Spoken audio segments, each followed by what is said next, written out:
నమస్కారం ఘంటారావానికి స్వాగతం. ముందుగా ప్రధాన అంశాలు. పోలవరంపై నేడు శ్వేతపత్రం విడుదల. వాస్తవాలను ప్రజలకు తెలపనున్న సీఎం చంద్రబాబు.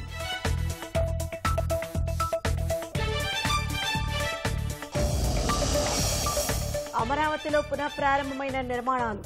వేగంగా ఫోరెన్సిక్ ల్యాబ్ పనులు.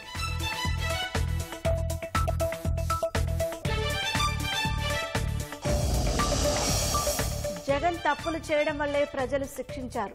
ఇప్పుడు ఆయన చచ్చిన పాము లాంటి వ్యక్తన్న రేవంత్ రెడ్డి.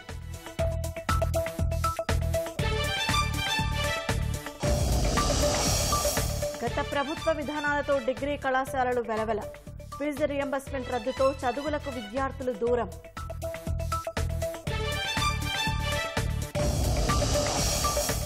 ఢిల్లీలో వర్షం, గాలులకు కూలిన విమానాశ్రయం పైకప్పు. టెర్మినల్ 1లో కార్ల ధ్వంసం, నలుగురికి తీవ్ర గాయాలు.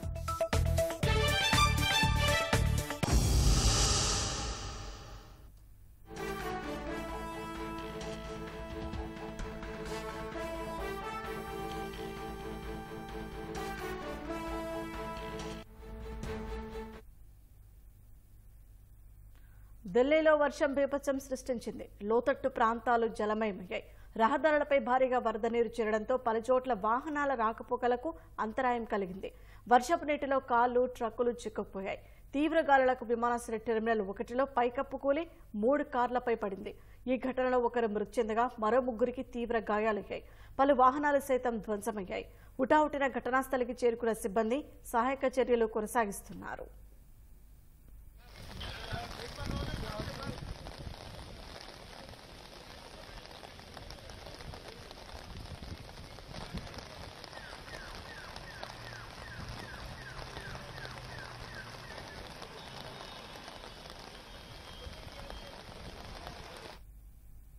ఢిల్లీలో వరుణ విధ్వంసంపై మరింత సమాచారం మా ప్రతినిధి అరుణ్ అడిగి తెలుసుకుందాం.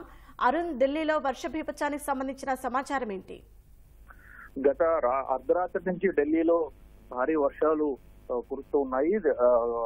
దాదాపు దేశ రాజధాని ప్రాంతం మొత్తం ఇదే రకమైనటువంటి పరిస్థితి నెలకొంది. లోతట్టు ప్రాంతాలన్నీ జలమయమయ్యాయి. సెంట్రల్ ఢిల్లీలోని పలు క్వార్టర్స్ లో, అంటే సెంట్రల్ ఢిల్లీలో ఉండేటువంటి ముఖ్యమైనటువంటి నాయకులు ఉండేటువంటి పలు భవనాల్లో కూడా వర్షపు నీరు రావడంతో ప్రస్తుతం అక్కడ సిబ్బంది అంతా నీటిని బయటికి ఎత్తిపోసేటువంటి కార్యక్రమంలో ఉన్నారు.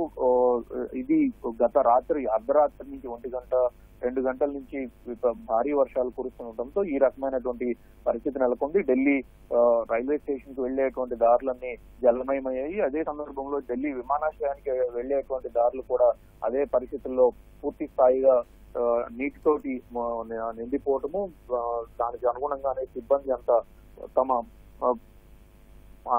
అన్ని విభాగాలు తమ సిబ్బందిని మోహరించి పూర్తి స్థాయిలో నీటిని పక్కకు తప్పించే పని చేస్తూ ఉన్నారు.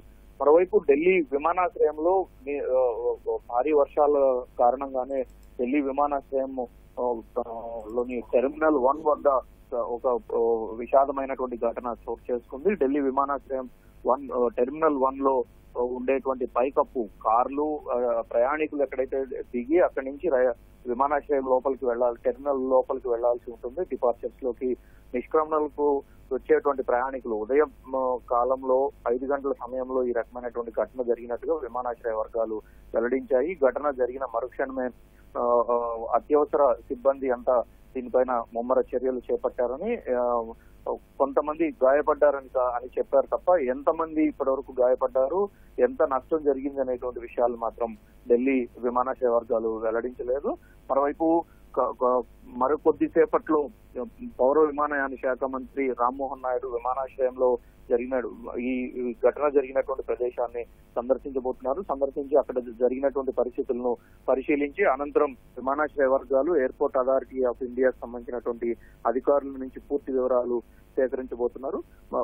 అదే సందర్భంలో ఢిల్లీలోని మిగతా ప్రాంతాల్లో, లోతట్టు ప్రాంతాల్లో ఉన్నటువంటి ఎక్కడైతే జలమయమయ్యాయో, ఎక్కడైతే ముంపుకు గురయ్యో వాటన్నిటి చోట్ల ఢిల్లీ జల బోర్డు అధికారులు, ఢిల్లీ మున్సిపాలిటీకి సంబంధించినటువంటి అధికారులు, ఢిల్లీ ప్రభుత్వ అధికారులు ముగ్గురు సమన్వయంతో ముమ్మర చర్యలు చేపట్టారు. ట్రాఫిక్ ను నియంత్రించడము, దాంతో పాటుగా లోతట్టు ప్రాంతాలను లో ఉన్నటువంటి ప్రజలను సురక్షిత ప్రాంతాలకు తరలించినటువంటి ముమ్మర ఏర్పాట్లను అధికారులు చేస్తున్నటువంటి పరిస్థితి ఉంది. సెంట్రల్ ఢిల్లీలో పలు చోట్ల చెట్లు కూలటం వంటి ఘటనలు కూడా చోటు చేసుకున్నాయి. వాటన్నిటిని తొలగించడంలో ఎన్డీఎంసీ సిబ్బంది ప్రస్తుతం నిమగ్నమై ఉన్నారు. ధన్యవాదాలు అరుణ్.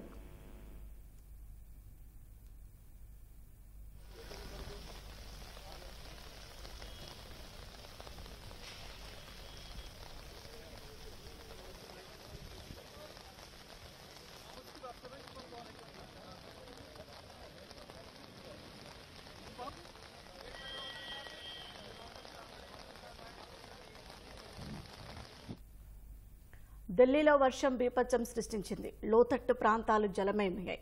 రహదారులపై భారీగా వరద నీరు చేరడంతో పలుచోట్ల వాహనాల రాకపోకలకు అంతరాయం కలిగింది. వర్షపు నీటిలో కార్లు, ట్రక్కులు చిక్కుకుపోయాయి. తీవ్ర గాలులకు విమానాశ్రయ టెర్మినల్ 1లో పైకప్పు కూలి 3 కార్లపై పడింది. ఈ ఘటనలో ఒకరు మృతి చెందగా మరో 3కి తీవ్ర గాయాలయ్యాయి. పలు వాహనాలు సైతం ధ్వంసమయ్యాయి. హుటాహుటిన ఘటనా స్థలికి చేరుకున్న సిబ్బంది సహాయక చర్యలు కొనసాగిస్తున్నారు.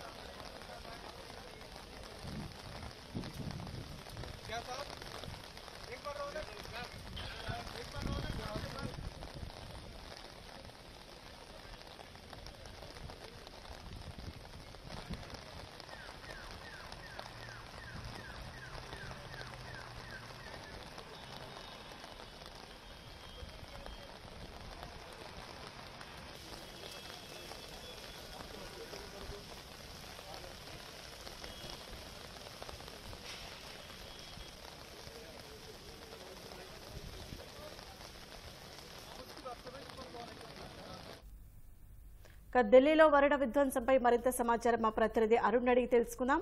అరుణ్, ఢిల్లీలో భారీ వర్షాలపై వాతావరణ శాఖ అధికారులు ఏమంటున్నారు? గత రాత్రి నుంచి కురుస్తున్నటువంటి వర్షాల నేపథ్యంలో దాదాపు అన్ని విభాగాలకు చెందినటువంటి అధికారులు అప్రమత్తమై ఉన్నారు. అయితే వాతావరణ శాఖ గత 2 రోజుల నుంచి ఢిల్లీలో వర్షాలు పడతాయి, థండర్ స్ట్రోమ్స్ నెలకొనేటువంటి అవకాశాలు ఉన్నాయి, అప్రమత్తంగా ఉండాలి అని చెప్పి ఎప్పటికప్పుడు ఈ విధమైనటువంటి హెచ్చరికలు జారీ చేస్తూనే ఉంది. అయితే ఈ స్థాయిలో విమానాశ్రయంలో కానీ అదే సందర్భంలో మిగిలిన ప్రాంతాల్లో కానీ ఇంత లోతట్టు ప్రాంతాలన్నీ మునిగిపోయే స్థాయిలో వర్షాలు కురుస్తాయని, ఈ రకంగా నీటి ప్రవాహం ఉంటుంది అని చెప్పి మాత్రం అంచనా వేయలేకపోయారు. అయితే ప్రస్తుతం ఉన్నటువంటి పరిస్థితి చూస్తే ఢిల్లీ, సెంట్రల్ ఢిల్లీ కావచ్చు, అదేవిధంగా మిగిలిన ప్రాంతాలు, సౌత్ ఢిల్లీ, మిగతా ప్రాంతాలన్నింటిలో కూడా వర్ష ప్రభావం తీవ్రంగా కనిపిస్తా ఉంది. ట్రాఫిక్ జామ్ ఎక్కడికక్కడ ఎయిమ్స్ ప్రాంతంతో సహా దాదాపు సెంట్రల్ ఢిల్లీకి వచ్చేటువంటి మార్గాలు, అదే సందర్భంలో విమానాశ్రయానికి వెళ్లేటువంటి మార్గాలన్నీ పూర్తి స్థాయిలో ట్రాఫిక్ తో నిండిపోయి ఉన్నాయి. రోడ్ల పైన భారీగా నీరు చేరటంతో రోడ్ల పైన దాదాపు ఒకేసారి 3 నుంచి 4 వాహనాలు వెళ్లేటువంటి పరిస్థితుల్లోంచి ఒకే వాహనము రోడ్డు పైన ప్రయాణించి ఒకవైపు మాత్రమే ప్రయాణించేటువంటి పరిస్థితి నెలకొనడంతో భారీగా ట్రాఫిక్ జామ్ నెలకొంది. ఢిల్లీ నుంచి గురుగాంకు, అదేవిధంగా ఢిల్లీ నుంచి నోయిడాకు వెళ్లేటువంటి వాహనాలన్నీ ఎక్కడికక్కడ నిలిచిపోవడంతో ట్రాఫిక్ పూర్తి స్థాయిలో అంతరాయం ఏర్పడింది. ప్రస్తుతం కొన్ని ప్రాంతాలకు అంటే వీకెండ్ కావడము, శుక్రవారం కావడంతో కొంత బయటికి వెళ్లేటువంటి ప్రయాణికుల సంఖ్య ఎక్కువగా ఉండటంతో రైల్వే స్టేషన్ కి, అదేవిధంగా విమానాశ్రయాలకు వెళ్లేటువంటి మార్గాలన్నీ వాహనాలతో కిక్కిరిసిపోయి ఉన్నట్లుగానే కనిపిస్తా ఉంది. దీంతో పాటుగా విమానాశ్రయంలో జరిగినటువంటి ఘటనతో టెర్మినల్ 1 నుంచి కొన్ని విమానాలు, టెర్మినల్ 2 నుంచి కొన్ని విమానాలు, టెర్మినల్ 3 నుంచి కొన్ని విమానాలు వెళ్తాయి. అంతర్జాతీయ విమానాలన్నీ టెర్మినల్ 3 నుంచే డిపార్చర్స్ లో ఉంటాయి. అయితే ఈ రోజు ఉదయం జరిగినటువంటి ఘటనతో ఉదయం నుంచి టెర్మినల్ 1, టెర్మినల్ 2 ఆపరేషన్స్ మొత్తం పూర్తి స్థాయిలో రద్దు చేశారు. టెర్మినల్ 2 లో నామమాత్రమైనటువంటి ఆపరేషన్స్ కొనసాగుతున్నాయి. మొత్తం విమానాలకు సంబంధించినటువంటి ఆపరేషన్ అంతా టెర్మినల్ 3 నుంచే కొనసాగిస్తున్నట్లుగా అధికార వర్గాలు వెల్లడిస్తూ ఉన్నాయి. జిఎంఆర్ ఎయిర్పోర్ట్ కు సంబంధించినటువంటి వర్గాలు కూడా ఇదే విషయాన్ని ధృవీకరించాయి. టెర్మినల్ 1 లో జరిగినటువంటి ఘటన, అక్కడ కనీసం టెర్మినల్ 1 లో నుంచి ముందుకు వెళ్లేటువంటి పరిస్థితి లేకపోవడము, అక్కడ ఉన్నటువంటి పైకప్పు పూర్తి స్థాయిలో కొలాప్స్ అయింది, పూర్తి స్థాయిలో కూలిపోవడంతో ఈ రకమైనటువంటి పరిస్థితి నెలకొంది. వెంటనే ఢిల్లీ విమానాశ్రయంలో టెర్మినల్ 1 లో ఉన్నటువంటి ఆపరేషన్స్ అన్నిటిని పూర్తి స్థాయిలో మూసివేసినట్లుగా విమానాశ్రయ వర్గాలు వెల్లడించాయి. అక్కడ ఉన్నటువంటి చెక్ ఇన్ కౌంటర్లు కానీ ఇతరత్ర ఏవేవైతే సౌకర్యాలు టెర్మినల్ 1 నుంచి కొనసాగిస్తున్నారు వాటన్నిటిని పూర్తి స్థాయిలో రద్దు చేస్తున్నట్లుగా, ఆపరేషన్స్ మొత్తం టెర్మినల్ 3 నుంచి కొనసాగిస్తున్నట్లుగా విమానాశ్రయ వర్గాలు వెల్లడించాయి. వీటన్నిటిని ముందస్తు జాగ్రత్తగానే తాము చేపట్టినట్లుగా విమానాశ్రయ వర్గాలు వెల్లడించాయి. మరోవైపు ఢిల్లీ ప్రాంతము, సౌత్ ఢిల్లీ కావచ్చు, అదేవిధంగా నార్త్ ఢిల్లీ కావచ్చు, ఈ ప్రాంతాల్లో ఉన్నటువంటి స్థానిక మున్సిపల్ అధికారులు ఎక్కడెక్కడ వాటర్ లాగింగ్ ఉంది, ఎక్కడెక్కడ పూర్తి స్థాయిలో ముంపుకు గురయ్యాయి, ఎంతమంది ఇబ్బంది పడుతున్నారు, బాధితులుగా ఉన్నారు, వారందరినీ తరలించేటువంటి ముమ్మర కార్యక్రమం చేపట్టారు. ఎన్డీఎంసీ పరిధిలో ఉన్నటువంటి ఢిల్లీ రైల్వే స్టేషన్ కు వెళ్లే ప్రాంతం కావచ్చు, అదేవిధంగా లుటియన్స్ ఢిల్లీ ఏరియాలో ఉండేటువంటి వాటర్ లాగింగ్ ఏరియాస్ అన్నిటిపైన ప్రత్యేకంగా దృష్టి పెట్టడము, చెట్లు కూలిపోయినటువంటి ప్రాంతాలకు సిబ్బందిని, అత్యవసర సహాయక సిబ్బందిని మోహరించి వారందరితో పూర్తి స్థాయి సహాయ చర్యలు ముమ్మరం చేశారు. ఎక్కడైతే నీటి నిల్వ ఉంటుందో ఆ ప్రాంతంలో ప్రత్యేకమైనటువంటి వాహనాలను ఏర్పాటు చేసి నీటిని తోడేసి ట్రాఫిక్ ను పునరుద్ధరించేటువంటి కార్యక్రమాన్ని చేపట్టడం జరిగింది. కాసేపటి ఒకవైపు పార్లమెంట్ సమావేశాలు జరుగుతుండటము, ముఖ్యమైన నాయకులంతా కేంద్ర ఢిల్లీలోని సెంట్రల్ ఢిల్లీ ప్రాంతంలోనే ఉండటము, ఎక్కడ ఎటువంటి ఇబ్బందులు రాకుండా తలెత్తడం కోసం ముఖ్యమైనటువంటి అధికారులు నివాసం ఉండేటువంటి ప్రాంతాల్లో ఎక్కడ ఎటువంటి ఇబ్బందులు తలెత్తకుండా ఉండటం కోసము వారంతా పార్లమెంట్ కు వెళ్ళడానికి అనువుగా, అదే సందర్భంలో సామాన్య ప్రజలు ఎక్కడ ఇబ్బందులు పడకుండా వారికి అవసరమైనటువంటి సహాయ సహకారాలు అందించేందుకు మున్సిపల్ సిబ్బంది కృషి చేస్తూ ఉన్నారు. చెట్లు తొలగించడం దగ్గర నుంచి ట్రాఫిక్ నియంత్రణ వరకు పూర్తి స్థాయి, అవసరమైతే తప్ప బయటికి రావద్దు అన్నటువంటి సూచనలు కూడా ప్రస్తుతం మున్సిపల్ సిబ్బంది ఇస్తున్నటువంటి పరిస్థితి. సో మొత్తం మీదుగా చూసుకుంటే ఢిల్లీ రాజధాని పరిసర ప్రాంతాల్లో భారీ వర్షాలు కురవటంతో లోతట్టు ప్రాంతాలు, అదేవిధంగా రహదారులు మునిగిపోవడం వంటి అన్ని చోట్ల కూడా సహాయ చర్యలు ముమ్మరంగా కొనసాగుతున్నాయి. ధన్యవాదాలు అరుణ్.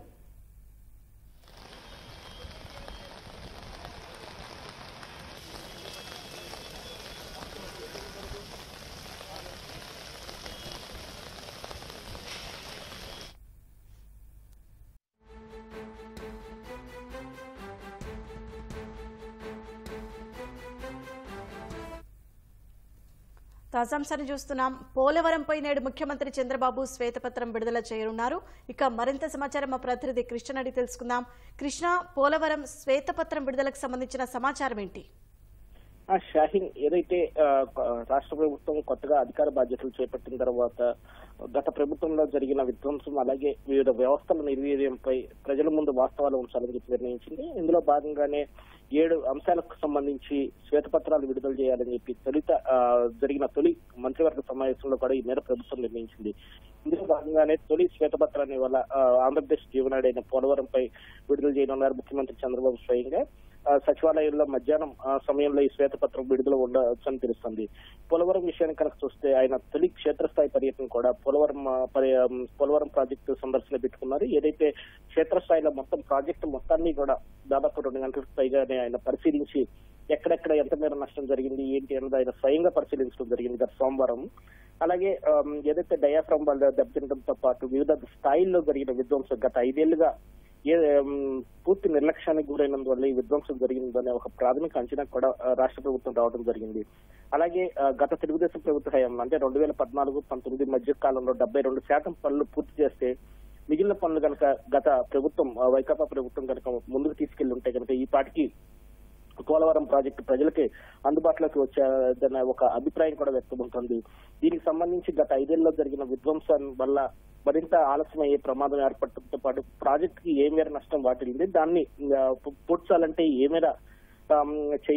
మేర చర్యలు చేపట్టాలి అన్న ఒక గందరగోళం అనేది నెలకొందని చెప్పాలి. దీనికి సంబంధించి అంతర్జాతీయ నిపుణులను కూడా తీసుకొచ్చి ఒక అధ్యయనం చేయించాలని చెప్పి కూడా ప్రాథమికంగా ప్రభుత్వం నిర్ణయించింది.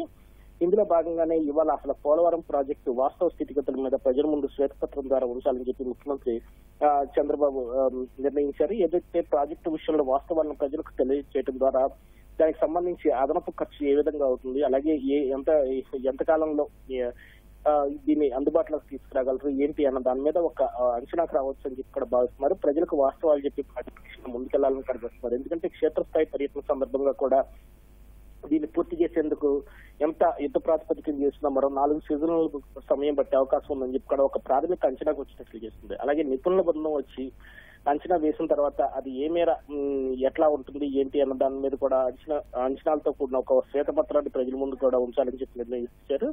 ఏదైతే గత 5 ఏళ్లుగా ఎక్కడెక్కడ నిర్లక్ష్యం జరిగింది, ఏ సీజన్ లో ఏ పనులు చేయకపోవడం వల్ల ప్రాజెక్టు విధ్వంసానికి గురైంది అన్న వాటి సమగ్ర వివరాలతో ఈ మధ్యాహ్నం పోలవరం ప్రాజెక్టు మీద శ్వేతపత్రం అనేది విడుదల ఉంటుందని తెలుస్తుంది. అలాగే శాఖల వారీగా కూడా చంద్రబాబు సమీక్షలు అనేది నేటి నుంచి ప్రారంభించాలని చెప్పి నిర్ణయించారు. ఇందులో భాగంగా తొలి సమీక్షను వైద్య ఆరోగ్య శాఖ మీద ఆయన చేపట్టనున్నారు. అలాగే ఆ శాఖలో వెంటనే చేపట్టాల్సిన చర్యలు, దీర్ఘకాలిక సమస్యల మీద ఉన్న పరిష్కారాలు, అలాగే భవిష్యత్ కార్యాచరణకు సంబంధించి కూడా ఇవాళ సమీక్షలో దీనికి సంబంధించి ఒక కార్యాచరణ అది సిద్ధం చేసి అధికారులకు దిశానిర్దేశం చేయనున్నారు. షాహిన్, ధన్యవాదాలు కృష్ణ. వైకాపా పాలనలో రాజధాని అమరావతిలో పడిగేసిన వివిధ సంస్థల నిర్మాణ పనులు కూటమి ప్రభుత్వంలో ఒక్కొక్కటిగా ప్రారంభమవుతున్నాయి. ముఖ్యంగా కేంద్ర ప్రభుత్వ సహకారంతో నిర్మిస్తున్న పనుల్లో పురోగతి కనిపిస్తోంది. నేషనల్ ఇన్స్టిట్యూట్ ఆఫ్ డిజైన్ వంటి సంస్థలు ఇప్పటికే కార్యకలాపాలు నిర్వహిస్తుండగా ఫోరెన్సిక్ ప్రయోగశాల పనులు ఊపందుకున్నాయి. ఇదే తరహాలో అమరావతిలో భూములు తీసుకున్న సంస్థలు కార్యకలాపాలు ప్రారంభించేలా ప్రభుత్వం చర్యలు చేపట్టింది.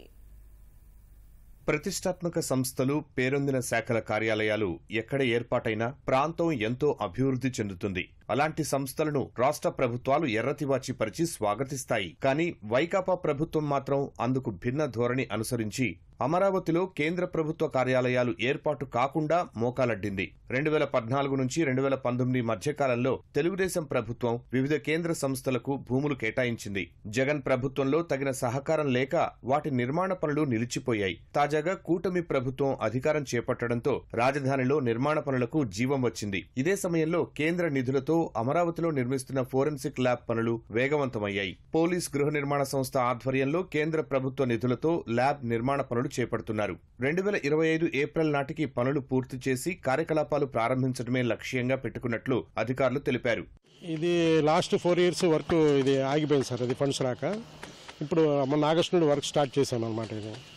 ఇది ఇప్పుడు ఈ బ్యాలెన్స్ వర్క్ వచ్చేసేపటికి 27.2 crores అండి. బ్యాలెన్స్ వర్క్ ఇది ఒక ఫ్లోర్ వచ్చేసి 12,500 SFT. ఇంకా దీని మీద మనం 4 ఫ్లోర్లు స్లాబ్లు వేయాలన్నమాట. ఇది 2వ స్లాబ్ వేస్తున్నాం మనం ఈ నెలలో. సెంట్రల్ గవర్నమెంట్ రీసెంట్గా రిలీజ్ చేశారు, 13 crores అంతా రిలీజ్ చేస్తామన్నారు. దానికి కాంట్రాక్టర్లకి వీళ్ళకి పేమెంట్లకి ఇవ్వాలన్నమాట. CAG, RBI, CBI, FCI, CPWD, department of posts, NIFT, NID, tool design వంటి సంస్థలకు తెలుగుదేశం ప్రభుత్వ హయాంలో భూ కేటాయింపులు జరగ్గా ఒక్క ఎన్ఐడి మాత్రమే పనులు ప్రారంభించింది. మొదటి దశ పనులు పూర్తి చేసుకుని కొద్ది నెలల క్రితం కార్యకలాపాలు కూడా ప్రారంభించింది. వైకాపా ప్రభుత్వం అమరావతిలో మౌలిక సదుపాయాలు కల్పించకపోవడంతో రహదారి సౌకర్యం లేక ఎన్ఐడి అధికారులు, విద్యార్థులు ఇబ్బందులు పడ్డారు. కొత్త ప్రభుత్వం కొలువుదీరగానే రాజధానిలో జంగిల్ క్లియరెన్స్ పనులు చేపట్టింది. నిర్మాణ పనులు చేపట్టేందుకు గుత్తేదారులతో చర్చలు ప్రారంభించింది. రహదారులు, ఇతర మౌలిక వసతుల పనులు పట్టాలెక్కితే అమరావతి నిర్మాణం మరింతగా ఊపందుకునే అవకాశాలున్నాయి. పలు ప్రభుత్వ, ప్రైవేటు బ్యాంకులు, ఇంధన సంస్థలు అమరావతిలో కార్యాలయం ఏర్పాటు చేసేందుకు ఆసక్తి కనబరుస్తున్నాయి. జాతీయ ఫోరెన్సిక్ ప్రయోగశాల నిర్మాణం ఇప్పుడు వేగంగా జరుగుతుండటాన్ని ప్రజలు స్వాగతిస్తున్నారు. ఇదే తరహాలో ఇతర కేంద్ర ప్రభుత్వ సంస్థలు కూడా తమకు కేటాయించిన భూముల్లో పనులు ప్రారంభిస్తే అమరావతిలో కార్యకలాపాలకు ఊతమిచ్చినట్లవుతుందని చెబుతున్నారు. ప్రభుత్వ రంగ సంస్థలన్నీ కూడా ఏర్పాటు చేస్తే అవి మౌలిక వసతుల కల్పనకి, పెట్టుబడులు పెట్టడానికి ఒక మధ్య వారధిగా పనిచేసేటువంటి, అంటే ఆర్థిక కార్యకలాపాలకి ప్రభుత్వ రంగ సంస్థలు ఒక వేదికగా నిలుస్తూ ఉంటాయి. కాబట్టి ఎప్పుడైతే ప్రభుత్వ రంగ సంస్థలు అమరావతిలోకి వచ్చినాయో ఆంధ్రప్రదేశ్కి వాటి ద్వారా వాటి అనుబంధ పెట్టుబడులు పెద్ద ఎత్తున వస్తాయి. ఏదైతే నిర్దేశిత లక్ష్యాలు ఉన్నాయో రాబోయే 2050 సంవత్సరానికి 35 లక్షల మంది అమరావతికి చేరుకుంటారు. దాదాపు 15 లక్షల మందికి విద్యా ఉపాధి అవకాశాలు వస్తాయి. కేంద్ర ప్రభుత్వం వాళ్ళకి కేటాయించినటువంటి భూముల్లో కానివ్వండి, ప్రతిపాదించినటువంటి సంస్థలన్నింటినీ కూడా యథావిధిగా ఎన్ని వచ్చి అమరావతి ప్రాంతంలో నెలకొల్పితే ఆటోమేటిక్గా ఈ ప్రాంతం అభివృద్ధి చెందుతుంది. అలాగే ఈ ప్రాంతంలో గతంలో అనేక యూనివర్సిటీలు, విద్యా సంస్థలు కూడా వచ్చి ఇక్కడ విద్యాలయాలు స్థాపిస్తామని చెప్పారు.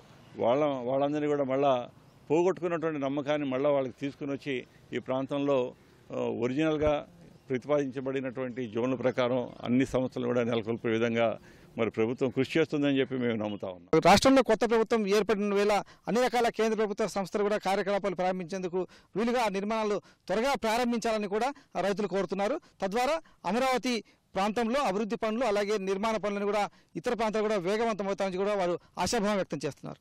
కెమెరామెన్ అదితో పునః చంద్రశేఖర్, ఈటీవీ న్యూస్, అమరావతి.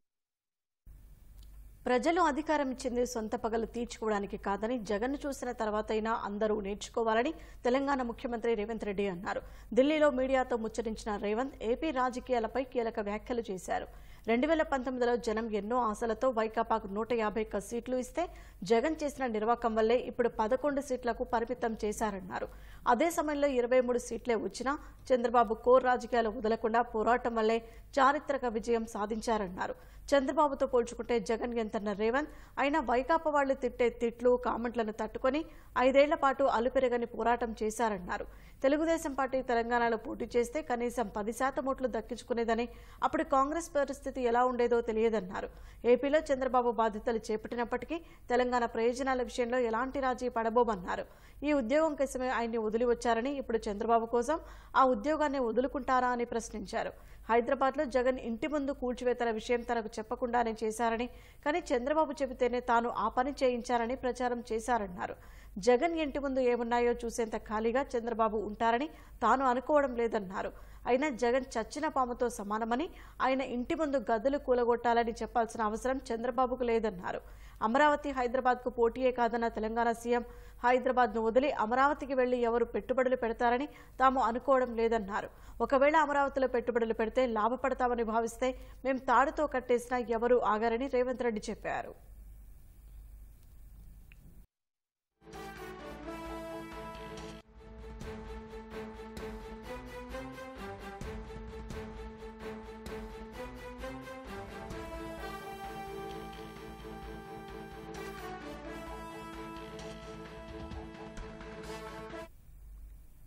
తాజాంశాన్ని చూస్తున్నాం. వైకాపా మాజీ ఎమ్మెల్యే పిన్నెల్లిపై మరో కేసు నమోదైంది.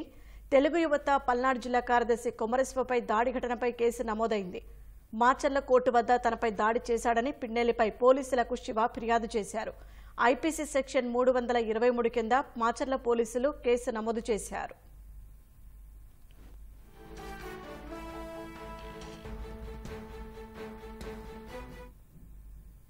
వైకాపా మాజీ ఎమ్మెల్యే పిన్నెల్లిపై మరో కేసు నమోదైంది. మరింత సమాచారం మా ప్రతినిధి చంద్రశేఖర్ అడిగి తెలుసుకుందాం. చంద్రశేఖర్, పిన్నెల్లిపై కేసుకు సంబంధించిన సమాచారం ఏంటి? మాచర్ల మాజీ ఎమ్మెల్యే పిన్నెల్లి రామకృష్ణారెడ్డి పైన మరో కేసు నమోదైంది. మొన్న బుధవారం రోజు రాత్రి ఆయన పోలీసులు అరెస్ట్ చేసి మాచర్ల కోర్టులో ప్రవేశపెట్టడానికి తీసుకొచ్చారు. మాచర్ల కోర్టు వద్దకు వచ్చిన ఆయన వాహనం దిగి వచ్చే సమయంలో టీడీపీ పల్నాడు జిల్లా ప్రధాన కార్యదర్శి, తెలుగు ప్రధాన కార్యదర్శి శివను కడుపులో పిన్నెల్లి రామకృష్ణారెడ్డి గుద్దాడు. 5 ఏళ్ల పాటు పిన్నెల్లి అరాచకాలను వాళ్ళు ధైర్యంగా ఎదిరించారు తెలుగుదేశం పార్టీ సంబంధించిన నాయకులు, కార్యకర్తలు. అక్కడ కొమర శివ పైన కూడా పిన్నెల్లి రామకృష్ణారెడ్డి ఉద్దేశపూర్వకంగా తప్పుడు కేసులు పెట్టి ఇబ్బంది పెట్టిన పరిస్థితి. అలాగే కొన్నిసార్లు జైలు కూడా వెళ్ళొచ్చారు. 5 ఏళ్ల కాలంలో తాను ఇంట్లో కంటే కూడా ఎక్కువగా జైల్లో ఉన్నా అని చెప్పేసి కూడా కొమర శివ వాపోయారు. అయితే పిన్నెల్లి రామకృష్ణారెడ్డిని పోలీసులు అరెస్ట్ చేసి కోర్టుకు తీసుకొస్తున్న విషయం తెలుసుకొని తాను అక్కడికి వెళ్లారని, అక్కడ నిలబడి ఉన్న సమయంలో పిన్నెల్లి రామకృష్ణారెడ్డి వాహనం దిగి కోర్టులోకి వెళ్లే సమయంలో తన కడుపులో పిడికిలతో గుద్దినట్టుగా శివ ఆరోపించారు. దీనికి సంబంధించి పిన్నెల్లి అతని పైన దాడి చేస్తున్నటువంటి విషయం కూడా మీడియా కెమెరాల్లో కూడా ఆ దృశ్యాలన్నీ కూడా రికార్డ్ అయ్యాయి. అయితే ఈ ఘటన పైన పోలీసులకు చెప్పినా కూడా తాను పోలీసులు పట్టించుకోలేదని చెప్పేసి కొమర శివ మీడియా ముందు మాట్లాడారు. దీంతో పోలీసులు కూడా ఆ విషయం పైన దృష్టి సారించారు. కొమర శివను ఫిర్యాదు చేయాలని చెప్పేసి చెప్పగా కొమర శివ వెళ్లి మాచర్ల పోలీసులకు ఈ ఘటన పైన ఫిర్యాదు చేశారు. కొమర శివ ఇచ్చినటువంటి ఫిర్యాదు మేరకు మాచర్ల పోలీసులు ఐపీసీ సెక్షన్ 323 కింద పిన్నెల్లి రామకృష్ణారెడ్డి పైన కేసు నమోదు చేశారు. దీంతో తదుపరి విచారణ జరుపుతామని చెప్పేసి మాచర్ల పోలీసులు చెప్తున్నారు. ప్రస్తుతం అయితే పిన్నెల్లి రామకృష్ణారెడ్డి ఆ ఎన్నికల హింసకు సంబంధించినటువంటి 2 కేసుల్లో రిమాండ్ ఖైదీగా నెల్లూరు జైలులో ఉన్నారు. ధన్యవాదాలు చంద్రశేఖర్.